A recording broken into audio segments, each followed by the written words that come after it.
Hey guys, what's up? This is Corey from the Android Central forums, and I said I'd post a video showing some of the things that you could do once your phone is rooted. So first off, we're gonna focus on some of the applications, some of the most common applications that people will use once they're rooted.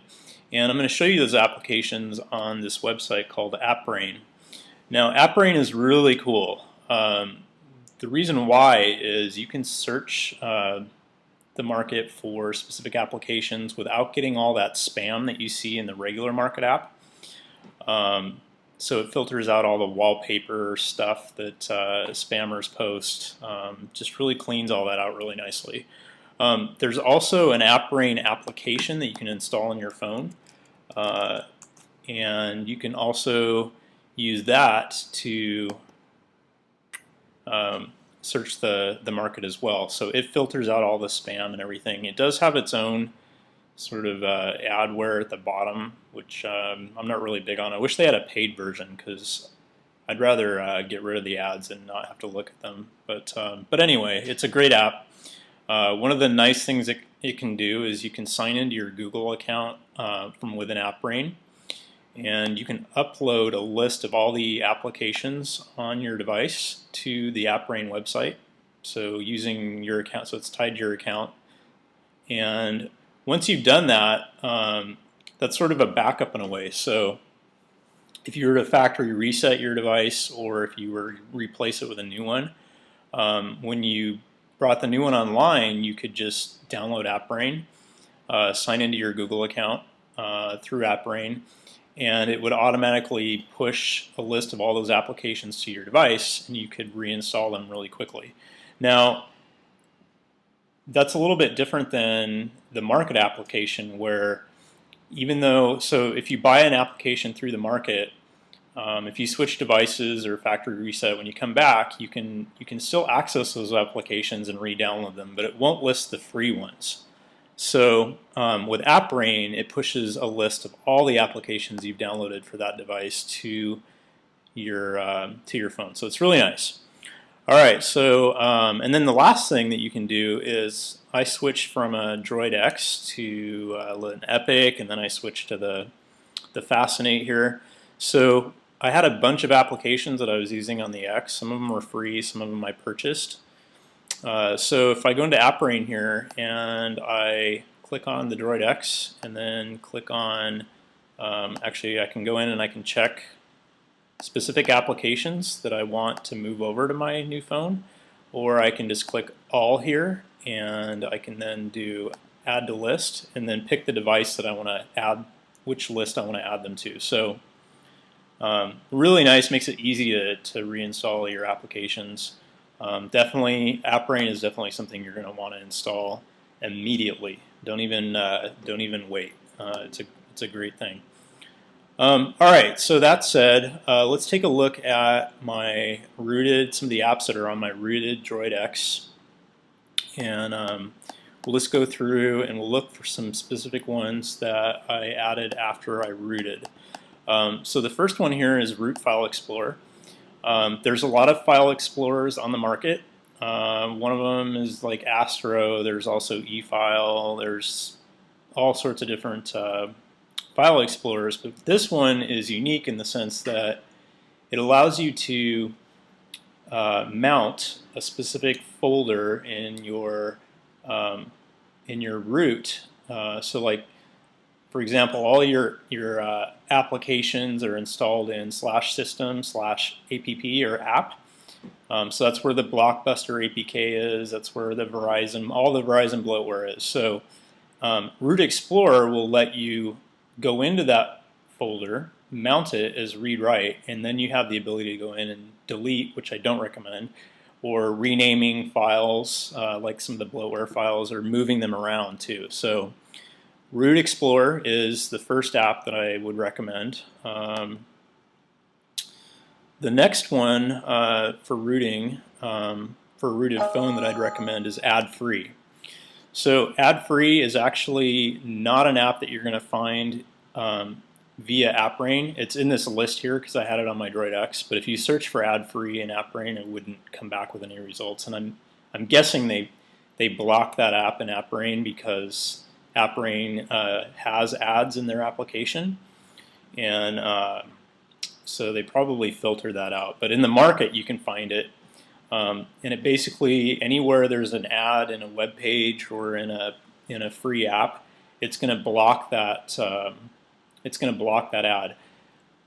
It's good and it's bad. In some cases, like in AppRain, it'll replace it with this little droid symbol that's and then next to it says cannot connect or something like that. So I don't know.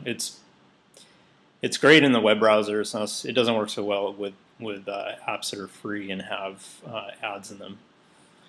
Another one that a lot of people like is ShootMe. So ShootMe allows you to take screenshots, and almost every phone out there allows you to do this. But Android blocks access to areas of the system that would allow you to grab, I guess, screen captures. With root, you can do that, and you can use ShootMe to actually, the application ShootMe to actually do that, to capture screenshots. And the way it works is you can just shake your device and you'll hear the camera clicking noise, and it'll place a picture in a special folder, ShootMe folder, on your SD card, and then you can send them via SMS or MMS or whatever. You can do whatever you want with them. It's just a normal picture at that point. Another app that people like is called Titanium Backup. I don't use it personally. Whenever I reset,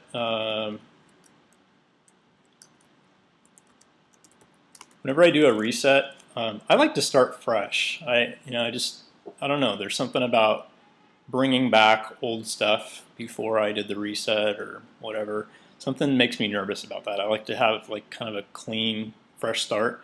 It doesn't take long to get everything back, especially if you're syncing with Gmail or Exchange. Once you sign in and start syncing, all that stuff comes back. So really, all you're left with is your applications and some settings like for ringtones and things like that. So I don't know. You can back up if you're rooted. This Titanium Backup program is nice because it'll back up your system folder and all that kind of stuff that backup programs would normally not have access to. So a lot of people really like this app. There's a free version. I think there's also there's a donate version too that does some more things. But I guess one of the advantages is this application will back up all the other applications' data. So if you've created any settings, like if HandSent, if you're using that, for example, and you've set it all up the way you like it, the data that goes with that application will get backed up, so you won't have to start over. But personally, it takes me about 20 minutes to recover from a hard reset, and I just I don't really see the benefit for myself. But I can understand why a lot of people would want to do it. So let's see, the next one, if there is anything else here, there's got to be something. I